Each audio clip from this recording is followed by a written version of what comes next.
औज़ुबिल्लाहिमिनश्शैतानिर्रजीम बिस्मिल्लाहिर्रहमानिर्रहीम। अस्सलामु अलैकुम वरहमतुल्लाहि वबरकातुहू। मुझे ज़रा क्लियर कर दें कि मेरी आवाज़ क्लियर है और स्क्रीन शेयर हो रही है।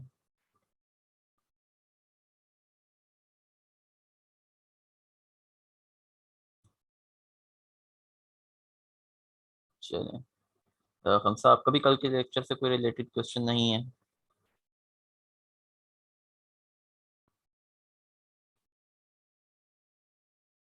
चलें फिर हम शुरू करते हैं आगे से। कल हमने यहाँ तक पढ़ा था कि हाउ क्रेडिटर्स आर वार्न्ड। आज उससे आगे हम शुरू करते हैं law and governance of a company. ठीक है ना। हम सबसे पहले पढ़ेंगे कि कंपनीज पे कौन सा एक्ट लगता है, तो हम वो बता देते हैं कि companies are created by a process established by companies law. इसके अंदर कौन सा आता है? कंपनीज एक्ट 2017 आता है।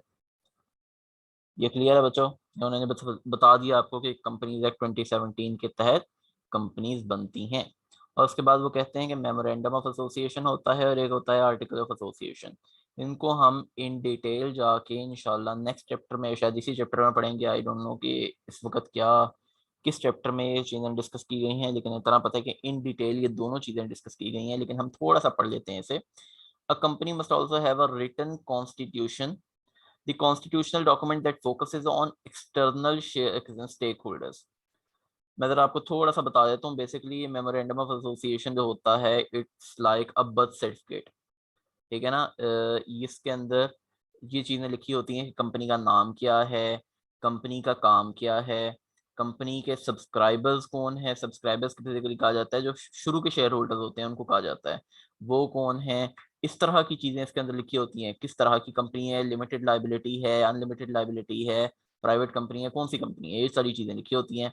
और आर्टिकल्स ऑफ एसोसिएशन के अंदर बाकी की चीज़ें लिखी होती हैं कि किस तरीके से इनके इलेक्शन करवाए जाएंगे मेंबर्स के, जिससे डायरेक्टर्स आएंगे, या क्या नाम है इसके जो शेयर होल्डर्स हैं उनका एड्रेस क्या है घर का, ये इसकी कंपनी का एड्रेस क्या है, सारी चीज़ें इसके अंदर होंगी। तो हम पढ़ लेते हैं। यहाँ पे लिखा हुआ है bylaws which focuses on internal procedures of a company. ठीक है ना। ये आपको आपने देख लिया। एक्सटर्नल स्टेक होल्डर्स को तो आपने बस ये नाम बताना है, ये कंपनी का ये नाम है। आप दोनों को यूनिलीवर कंपनी के बारे में पता होगा,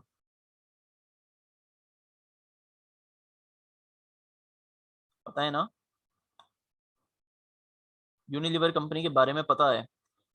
ये एक कंपनी है जैसे जो आपका ये लक्स का साबुन बनाती है, या ये अवार्ड शोज भी करवाती है। ठीक है। उसके अलावा क्या मुझे आप ये बताएं कि ये कंपनी, क्या आपको पता है कि इस कंपनी में डायरेक्टर्स के इलेक्शन कैसे होते हैं? कौन सा आपको पता है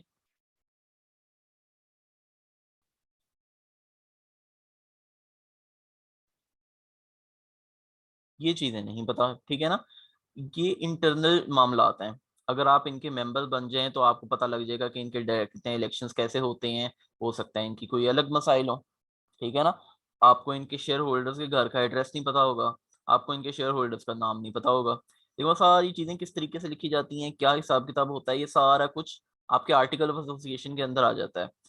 हमें ये तो पता है कि यूनिलीवर है, ये साबुन भी बनाता है, ये शैम्पू भी बनाता है, ये पता नहीं क्या क्या चीज़ें बनाते हैं कहते हैं।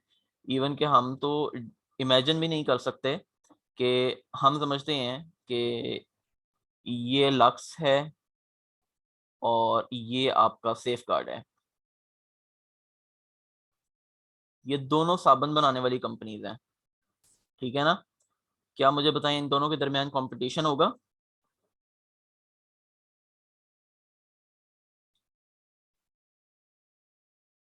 इनके दरमियान ऑफ कोर्स कंपटीशन होगा। यूनिलीवर एक ऐसी कंपनी है जो कि मुख्तलिफ तरीके की सेम चीज़ें बनाती है, मतलब वो अपने साथ ही कंपटीशन करती है। खैर आगे चलते हैं। Definition and types of companies. Definition क्या, कंपनी की डेफिनेशन क्या है, मुख्तलिफ टाइप्स ऑफ कंपनीज क्या हैं और उनकी डेफिनेशंस क्या हैं, ये हम पढ़ेंगे आगे। वो कहते हैं कि कंपनी क्या है। कंपनी वो कंपनी है जो कि फॉर्म हो और रजिस्टर हो अंडर कंपनीज एक्ट 2017 या कंपनी लॉ। मेरे ख्याल से आज का लेक्चर यहीं पे ख़त्म करते हैं। बहुत कहते हैं बहुत ज़्यादा इल्म हमने सीख लिया आज कि कंपनी एक ऐसी कंपनी है जो कि फॉर्म या रजिस्टर हो अंडर कंपनी एक्ट 2017 या कंपनी लॉ। याद रह जाएगा इतना, आप जो इल्म है उसको हैंडल कर सकेंगे। हम आगे चलें या यहीं पे लेक्चर को क्लोज कर दें?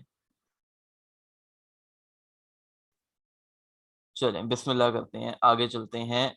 उम्मीद करते हैं कि हमें समझ आ जाए आगे, क्योंकि यहाँ पे हमारा मैक्स आउट हो गए हैं हम।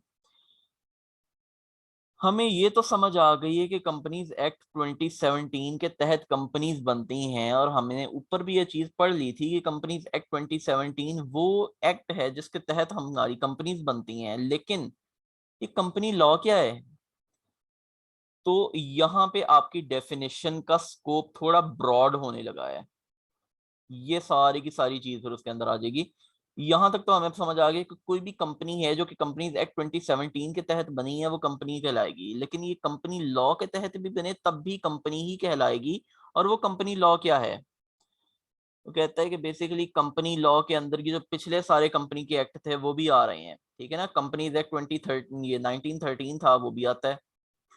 इससे पहले जो कंपनीज एक्ट कंपनीज ऑर्डिनेंस 1984 जो कि मशहूर जमाना है, वो भी आता है। कंपनीज ऑर्डिनेंस 2016 भी आता है, and also include companies act 2017 unless the context provides otherwise. अब इनको ये आखिरी बात कहने की जरूरत क्या पेश है, ये मैं आपको बाद में बताता हूँ, लेकिन ये एंड से पहले पहले की चीज क्या आपको समझ आती है कि कंपनी लॉ जो है उसका मतलब है, अगर हम बात करें कंपनीज एक्ट 1913 की तो इसका मतलब है हम कंपनी लॉ की बात कर रहे हैं।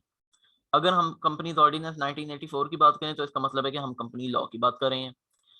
अगर हम कंपनीज ऑर्डिनेंस 2016 की बात करें तो हम समझ सकते हैं कि कंपनी लॉ की बात हो रही है। यहां तक आपको समझ आ गया? समझ आता है? ठीक है। वो कहते हैं कि यूजुअली यूजुअली अगर हम कंपनीज एक्ट 2017 की बात करें तब भी कंपनी लॉ ही मुराद होती है, लेकिन कुछ जगहों पे लिखा हो सकता है कि company law except companies act 2017। तो इसका मतलब है फिर कंपनी लॉ के अंदर, कंपनी लॉ के स्कोप के अंदर कंपनीज एक्ट 2017 नहीं आएगा। समझ आती है? अगर नॉर्मली हम कंपनी लॉ की बात करें तो उसके अंदर ये 2017 का एक्ट भी आता है, लेकिन अगर लिखा हो कि उसके अंदर कंपनी हमने कंपनीज एक्ट 2017 ऐड नहीं करना, एक्सेप्ट, तो फिर इसका मतलब है कि कंपनी लॉ की डेफिनेशन के अंदर ये एडिड नहीं होगा। बच्चा समझ आती है ये बात आपको?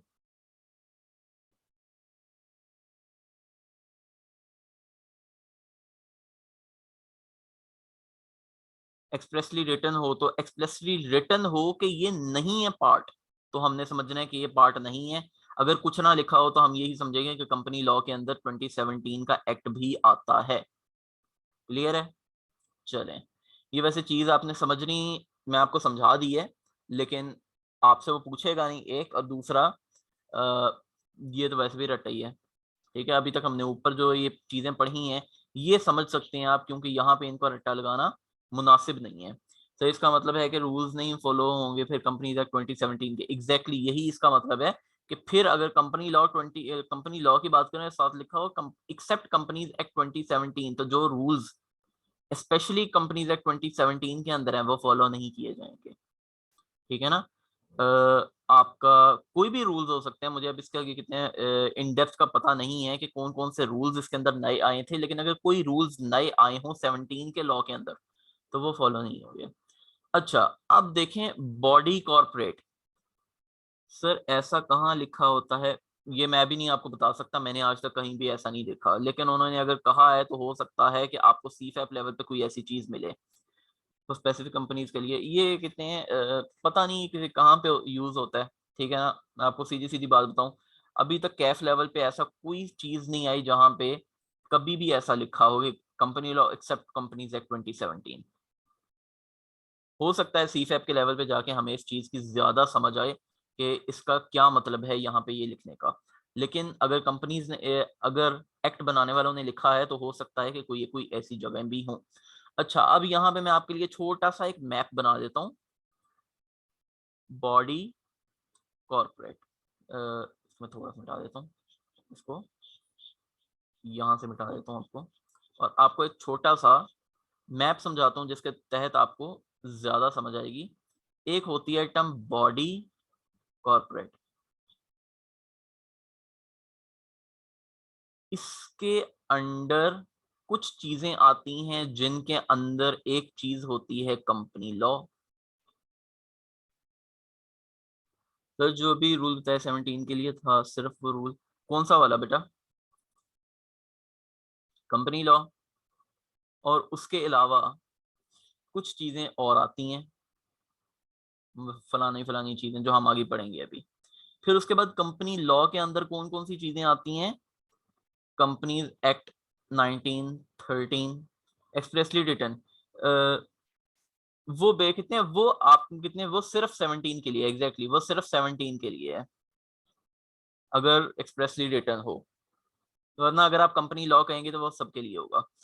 कंपनी लॉ के अंदर क्या चीजें आ जाती हैं? एक्ट 1913 आ जाता है, कंपनीज ऑर्डिनेंस 1984 आ जाता है, कंपनीज ऑर्डिनेंस 2016 आ जाता है, 16, सॉरी मेरी राइटिंग बड़ी गंदी आ रही है आज, आधा मैं ऑलमोस्ट सोया ही हूँ। और उसके अलावा कंपनीज एक्ट 17 आ जाता है। अब आपको समझ आ गई है कि बॉडी कॉर्पोरेट एक बड़ी टर्म है जिसके अंदर कंपनी लॉ भी आता है और मुख्तलिफ और भी चीजें आती हैं, और कंपनी लॉ के अंदर ये चार चीजें आती हैं। समझ आती है फरा आपको? इस छोटी सी चीज की समझ आती है कि बॉडी कॉर्पोरेट बड़ी चीज है, बॉडी कॉर्पोरेट के अंदर एक डिवीजन है कंपनी लॉ, उसके अलावा कुछ और भी चीजें होती हैं, और कंपनी लॉ के अंदर जो वही चीजें हैं जो हमने ऊपर पढ़ी हैं। चलें, अब मैंने ये अब क्यों समझाया है मैं आपको बताता हूँ कि बॉडी कॉर्पोरेट का स्कोप जो है वो कंपनीज लॉ से बड़ा है, वो कंपनीज एक्ट 2017 से बड़ा है। वो कहते हैं कि बॉडी कॉर्पोरेट या कॉर्पोरेशन के अंदर क्या क्या चीजें आती हैं? अ company incorporated under companies act 2017 या कंपनी लॉ। उन्होंने सबसे पहले ये चीज फारिग कर दी है कि आपके कंपनी लॉ के अंदर जितने भी एक्ट आते हैं, चार चीजें आती हैं उसके अंदर, उसके अंदर से एक उन्होंने यहाँ पे बता दिया तो तीन यहाँ पे हैं, ठीक है ना? तो ये चीजें जो भी होंगी कंपनीज एक्ट 2017 के मुताबिक आपकी कंपनी बने या किसी भी कंपनी लॉ के मुताबिक आपकी कंपनी बने, तो ये जो आपका कितने जो चीज बनेगी इसे कहेंगे बॉडी कॉर्पोरेट। पहला पॉइंट समझ आ गया आपको? मतलब वो कहना चाह रहे हैं कि कंपनी लॉ के मुताबिक कोई भी आपकी कंपनी बने उसको क्या कहा जाएगा? Body corporate. अब ये तो उन्होंने एक साइड पे कर दी बॉडी कॉर्पोरेट निकाल के, ये कंपनी निकाल के, उसके बाद बाकी चीजें जो मैंने यहाँ पे टिक लगाए थे तीन, वो क्या है?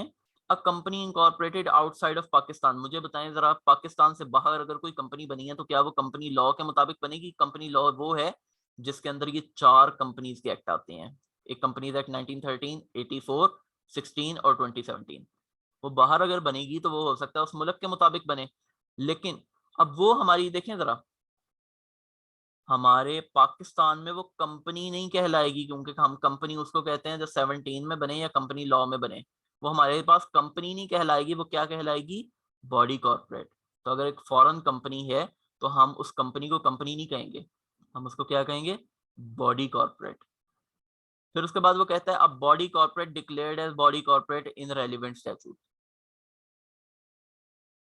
रेलिवेंट स्टैट्यूट बेसिकली कहा जाता है, देखें, कंपनीज एक्ट 2017, इसके तहत क्या चीजें बनती हैं बच्चों जरा बताओ?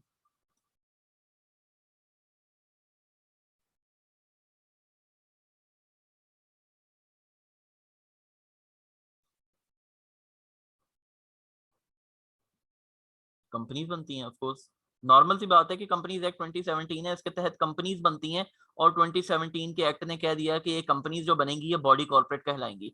हो सकता है कोई और फॉर्मेशन हो बिजनेस की और उन्होंने भी अपने लॉ के अंदर लिखा हो कि ये भी बॉडी कॉर्पोरेट है, तो वो भी बॉडी कॉर्पोरेट होगा। क्लियर है? अब ये थर्ड वाला पॉइंट क्या लिखा हुआ है बेसिकली उन्होंने, अगर पार्टनरशिप एक्ट 1932 आज कह दे कि पार्टनरशिप भी बॉडी कॉर्पोरेट है तो वो भी बॉडी कॉर्पोरेट होगी, हालांकि वो बॉडी कॉर्पोरेट नहीं होती। क्लियर है बच्चों?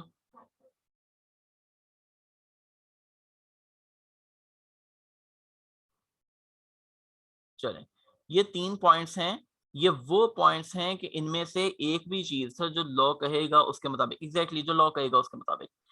तो अब देखें, ये 3 पॉइंट्स हैं, ये बॉडी कॉर्पोरेट होते हैं।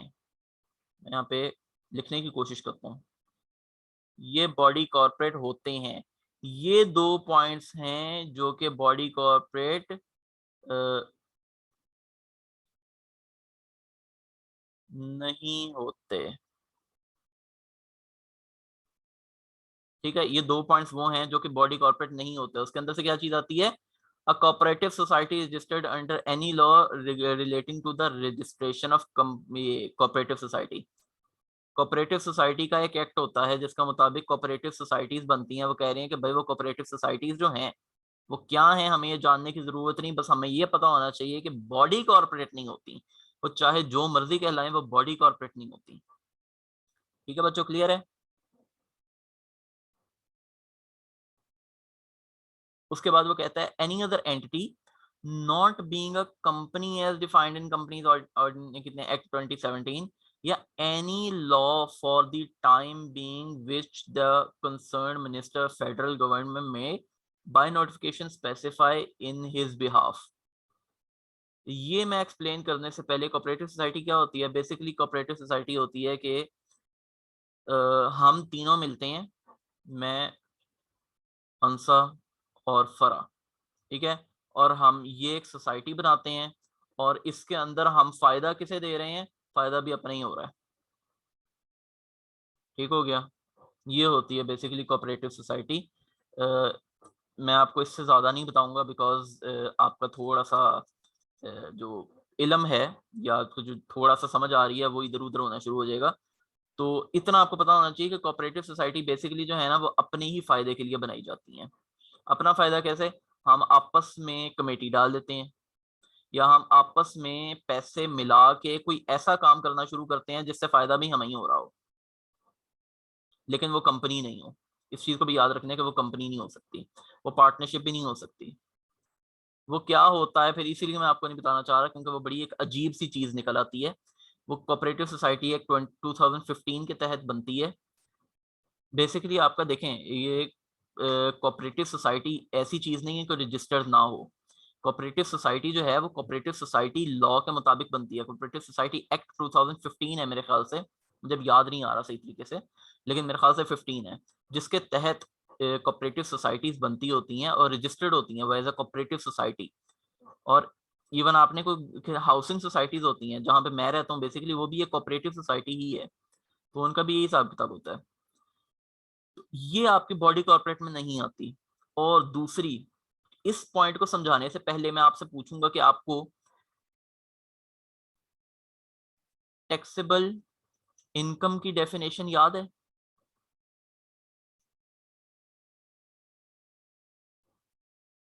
किसी को टैक्सेबल इनकम की डेफिनेशन याद हो?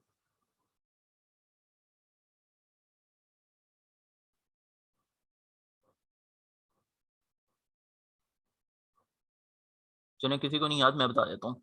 उसके अंदर फोर्थ पॉइंट था जिसके अंदर लिखा हुआ था कि कोई भी इनकम जिसको आपका कमिश्नर कह दे कि ये भी इनकम है तो वो भी इनकम होगी। याद आ गई किसी को?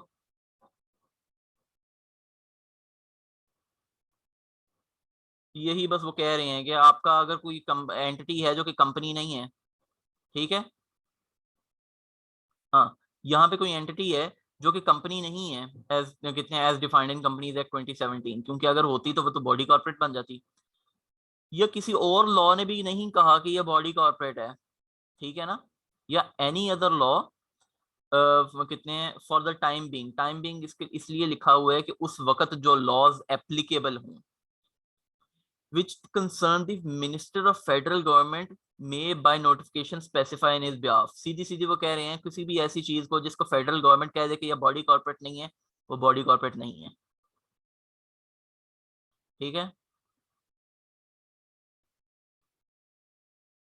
रिपील नहीं होना चाहिए। रिपील देखें, कितने रिपील हो भी सकता है।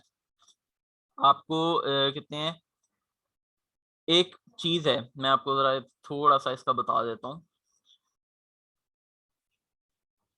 एक एक्स वाई जी एंटिटी है, इसके बारे में, ये बॉडी कॉर्पोरेट है, ठीक है ना, ये अपने कहते हैं अपने स्टैट्यूट, अपने लॉ के मुताबिक ये बॉडी कॉर्पोरेट है। फेडरल गवर्नमेंट ने खास तौर पे इस वाली एंटिटी को कह दिया कि ये बॉडी कॉर्पोरेट नहीं है, तो अब ये बॉडी कॉर्पोरेट नहीं है। ठीक हो गया।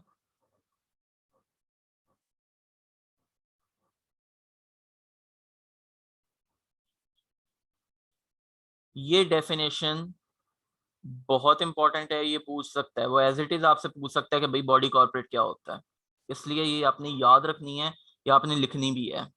आपने लिख के तो मुझे दिखानी है कि मैंने लिखी है ये, ताकि मुझे पता लग जाए कि आपने लिखी है। उसके बाद वो कहते हैं कि अब हम इसका एनालिसिस करते हैं कि बॉडी कॉर्पोरेट बेसिकली क्या होती है, क्योंकि उनको अभी तक सुकून नहीं आया, उनको अभी तक यही लग रहा है कि हमें नहीं पता कि बॉडी कॉर्पोरेट क्या होता है। तो उन्होंने कहा है कि हम इसको थोड़ा सा एनालाइज कर लेते हैं। वो कहते हैं the literal meaning of body corporate is artificial legal person. गाली मुक गई, ठीक है ना, एक सेपरेट लीगल एंटिटी जिसको कह सकते हैं, वो उसे बॉडी कॉर्पोरेट भी कह सकते हैं। इसीलिए उन्होंने एंड पे कोऑपरेटिव सोसाइटी के बारे में बताया और किसी भी और चीज के बारे में बताया जिसको बॉडी कॉर्पोरेट का ओहदा ना दिया जाए, वो बॉडी कॉर्पोरेट नहीं होगी। उन्होंने यहाँ पे पार्टनरशिप एक्ट का नहीं कहा, क्यों? क्योंकि वो बॉडी कॉर्पोरेट हो ही नहीं सकती, क्योंकि वो आर्टिफिशियल लीगल पर्सन है ही नहीं। ठीक हो गया। Therefore every company as defined above is a body corporate. गाली मुक गया, उन्होंने सबसे पहले कहा कि भाई जो जितनी भी कंपनीज हैं वो बॉडी कॉर्पोरेट है, चाहे वो पाकिस्तान में बने, चाहे वो पाकिस्तान से बाहर बने, as long as there an artificial legal person they will be recognised as a body corporate. उसके बाद वो कहता है the definition of body corporate is border and in addition to companies registered in Pakistan it also includes the companies registered in foreign countries and the statutory body corporate, for example state bank of Pakistan which is constituted under State Bank of Pakistan Act 1956, उसको भी एक body corporate कह दिया गया है। ठीक है ना। अब देखें, उन्होंने कहा है कि ये ये बॉडी कॉर्पोरेट है, ये एक बॉडी कॉर्पोरेट है। यहाँ पे कंपनीज एक्ट है, यहाँ पे कोई फॉरेन कंपनी है, यहाँ पे कोई ऐसा कितने हैं, ये एनालिसिस याद करना नहीं, ये एनालिसिस आपने याद नहीं करना, ये एनालिसिस आपने समझना है ताकि आपको बॉडी कॉर्पोरेट की ओरिजिनल डेफिनेशन याद करना आसान हो। नहीं बेटा, ये कंपनीज एक्ट में नहीं आएगा। ये देखिए यहाँ पे state bank of Pakistan act 1956 है, इस एक्ट के तहत कुछ भी नहीं बना सिवाय स्टेट बैंक के, ये स्टेट बैंक का लॉ है। ठीक है ना। जैसे आपका institute of chartered accountants of Pakistan act 1961 है, उस एक्ट के तहत कुछ भी नहीं बना सिवाय आई कैप के।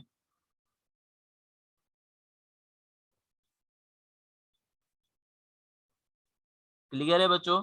ये क्या लिखा हुआ है, वो कह रहे हैं कि इसके अंदर सारी चीजें आ जाती हैं, ये एक बड़ा बॉर्डर लाइन उसने लगा दी है कि ये बॉडी कॉर्पोरेट है, इसके अंदर ही कंपनीज एक्ट 2017 से बनी कंपनीज भी हैं, अदर कंपनी लॉ भी हैं, फॉरेन कंपनीज भी हैं, कोई और भी बॉडी है जिसको कहते हैं फेडरल मिनिस्टर ने कह दिया कि ये भी बॉडी कॉर्पोरेट है, तो ये भी बॉडी कॉर्पोरेट है। उसके बाद वो कहता है however for the purpose of companies act 2017 a cooperative society shall not be considered as body corporate. ये वही बात है जो हमने पॉइंट नंबर ये वाले में पढ़ ली है। फिर उसके बाद वो कहता है federal government may also include a foreign company or statutory body from the कितने definition of a body corporate for the purpose of this act. सीधी सीधी वो कह रहा है कि कोई भी कितने बॉडी है, कोई भी कंपनी है, या कोई भी चीज जो ऐसी, मैं आपको थोड़ा सा और एक्सप्लेन कर देता हूँ, कोई ऐसी चीज जो कि इस बॉर्डर के अंदर आ रही है बॉडी कॉर्पोरेट कहला सकती है। फेडरल गवर्नमेंट आगे कहे कि भाई ये बॉडी कॉर्पोरेट नहीं है, तो ये भी बॉडी कॉर्पोरेट नहीं है। क्लियर है बच्चों?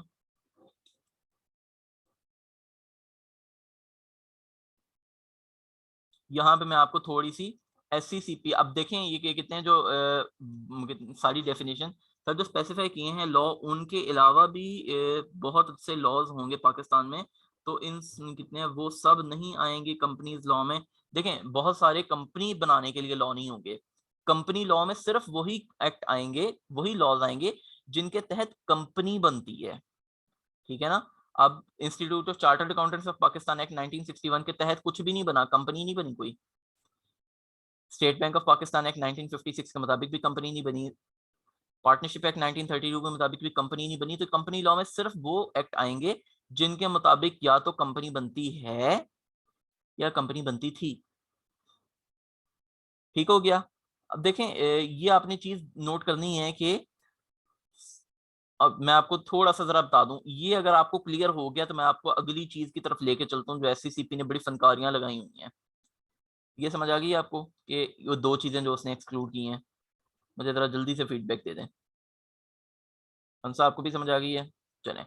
अच्छा, अब यहाँ पे आपको कंपनी कंपनी लॉ में, सी लॉ में बहुत सी ऐसी जगहों पे ये चीजें देखने को मिलेंगी। As may be specified by SECP।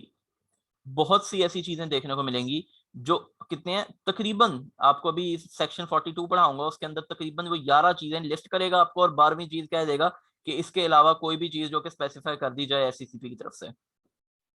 वो इसलिए लिखा गया, और यहाँ पे ये वाली आखिरी जो पॉइंट है कि कोई भी चीज टेक्स्ट में भी होता है, ये बेसिकली मैं आपको बताता हूँ ये होता किस लिए है।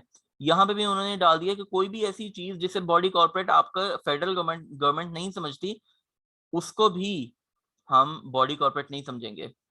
यहाँ पे वही बात आ जाती है, अगर वो एक एक करके बताना शुरू करें कि ये वाली बॉडी कॉर्पोरेट नहीं है, ये वाली बॉडी कॉर्पोरेट नहीं है, ये वाली बॉडी कॉर्पोरेट नहीं है, ये वाली बॉडी कॉर्पोरेट नहीं है, तो बाद में मतलब बाद में अलाउ हो जाए कोई चीज इनमें से हो जो कि बॉडी कॉर्पोरेट ना कंसीडर की जाए और फेडरल मिनिस्टर कह दे कि हाँ भाई ये बॉडी कॉर्पोरेट है, तो सारे का सारा एक्ट अमेंड करना पड़ेगा।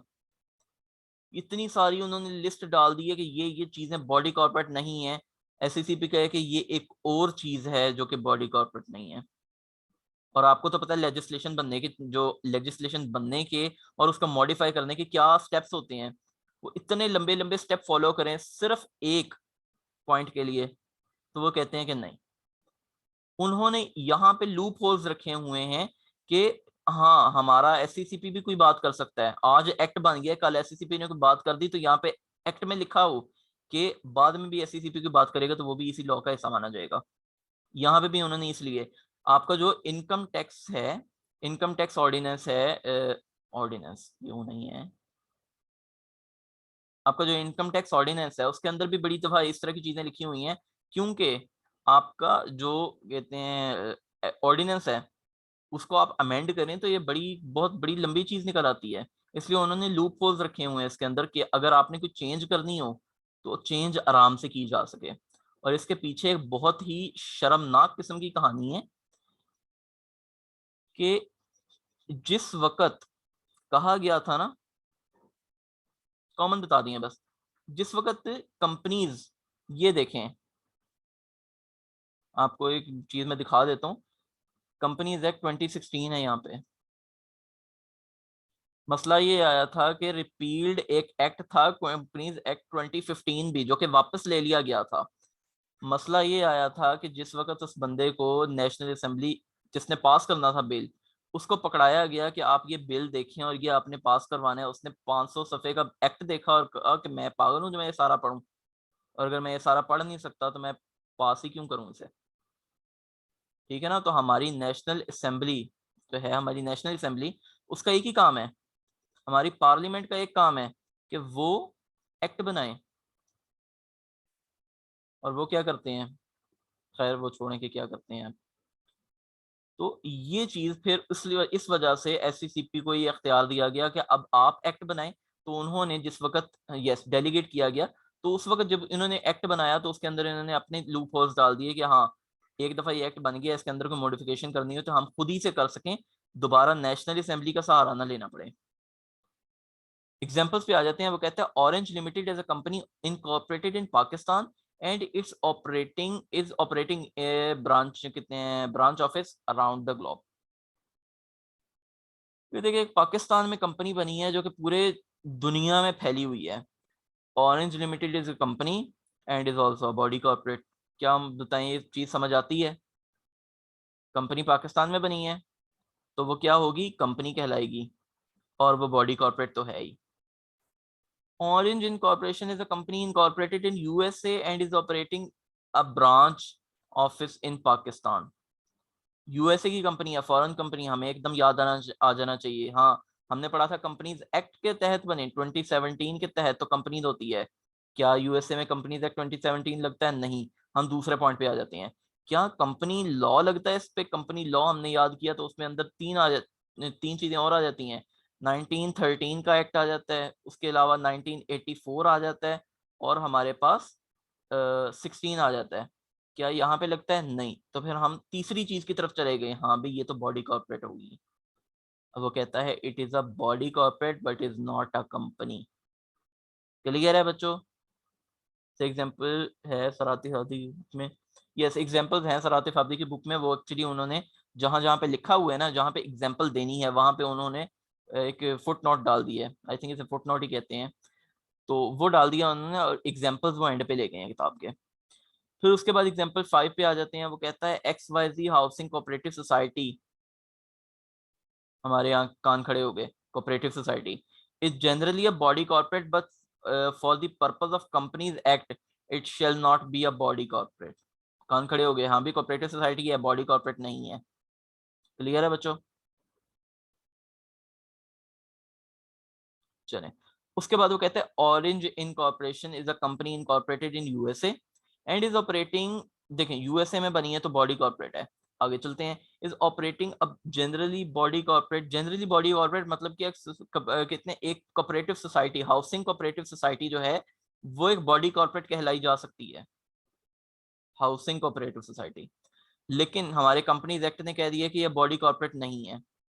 स्पेसिफिकली लिखा हुआ था ना अपनी बॉडी कॉर्पोरेट में कि यह बॉडी कॉर्पोरेट नहीं है, तो इसलिए ये बॉडी कॉर्पोरेट नहीं है।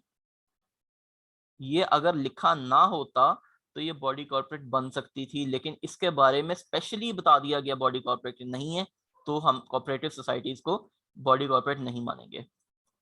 इसके अंदर ऐसी कोई बात नहीं है कि कोऑपरेटिव सोसाइटी के अंदर कोई ऐसी कोई टेक्निकल मसला है कि इसे बॉडी कॉर्पोरेट नहीं कहा जा सकता, नहीं।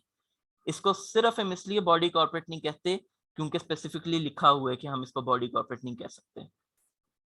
उसके बाद आगे चलते हैं। वो कहता है कि orange incorporation is a company incorporated in USA, हमें हमारे कान खड़े हो गए कि हाँ भाई ये बॉडी कॉर्पोरेट है, कंपनी नहीं हो सकती। And is operating a branch in Pakistan, ठीक है, अभी भी कोई ऐसी चीज नहीं आई। It is a body corporate but not a company, ये चीजें हमें पता थी। आगे देखते हैं। वो कहता है कि the concerned minister of federal government notified that orange incorporation shell not be considered a body corporate. हमारे कान खड़े हो गए, हमने कह दिया कि हाँ भाई बॉस ने कह दिया इसे बॉडी कॉर्पोरेट नहीं बोलना, तो हमने इसे बॉडी कॉर्पोरेट नहीं बोलना for the purpose of companies act 2017। तो अब क्या करेंगे, हम इसे बॉडी कॉर्पोरेट बोल सकते हैं?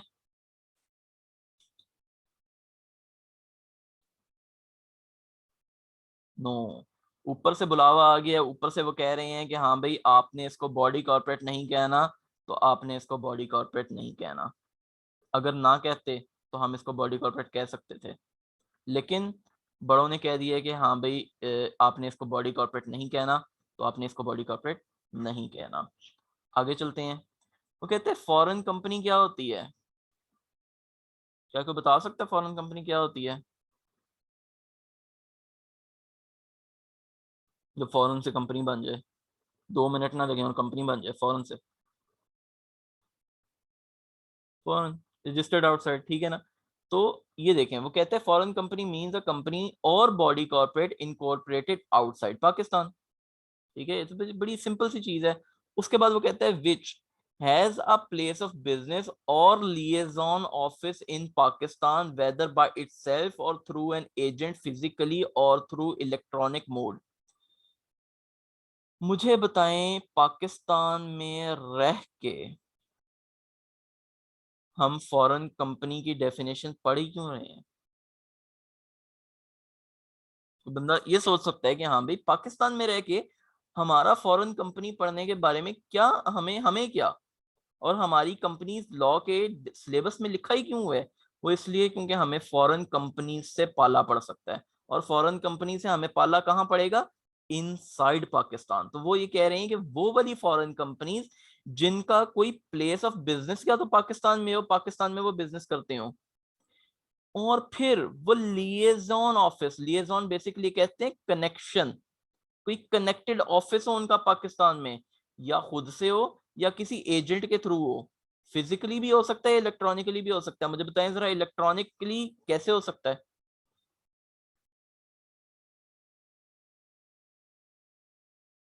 कोई आप एक एग्जांपल दे सकते हैं इलेक्ट्रॉनिकली की?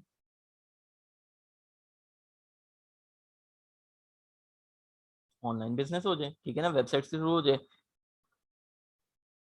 पेपैल, amazon, ये सारी चीजें जो हैं इलेक्ट्रॉनिकली हैं।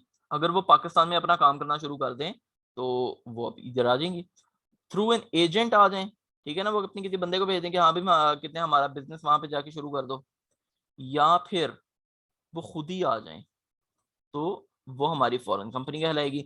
उसके बाद वो लिखा हुआ है conducts any business activity in Pakistan or in any other manner as may be prescribed. As may be prescribed का मतलब क्या है? तो बाद में अगर कोई हमने इस प्रिस्क्रिप्शन में चेंज करनी हो तो हम खुद ही कर लें। तो आपने याद रखना है कि वो वाली कंपनीज, फॉरेन कंपनीज जो पाकिस्तान में बिजनेस करती हों, ठीक है, या उनका ऑफिस हो पाकिस्तान में। अब ये देखें, मैंने आपको बिजनेस लॉ पढ़ाते हुए बड़ी एक्सटेंसिव तरीके से ये बात बताई थी कि आपने जब भी पॉइंट्स आए, ये वाला वर्ड आपने हमेशा गौर करना है, और लिखा हुआ है एंड लिखा हुआ है, इसका मतलब है इन दोनों में से कोई भी शर्त पूरी हो जाएगी, फॉरेन कंपनी बन जाएगी। एंड लिखा होता है तो इसका मतलब होता है दोनों पूरी होनी चाहिए, और लिखा हुआ इसका मतलब है इन दोनों में से एक भी चीज चलेगी। क्लियर है बच्चों? जल्दी बता दें, 1 मिनट भी नहीं रह गया सेशन खत्म होने में। चलें, ये सेशन किसी भी वक्त खत्म हो जाएगा, सेम लिंक के थ्रू आपने दोबारा ज्वाइन करना है, ठीक है? मैं खुद ही बंद कर देता हूँ इससे पहले कि ये खुद ही बंद हो।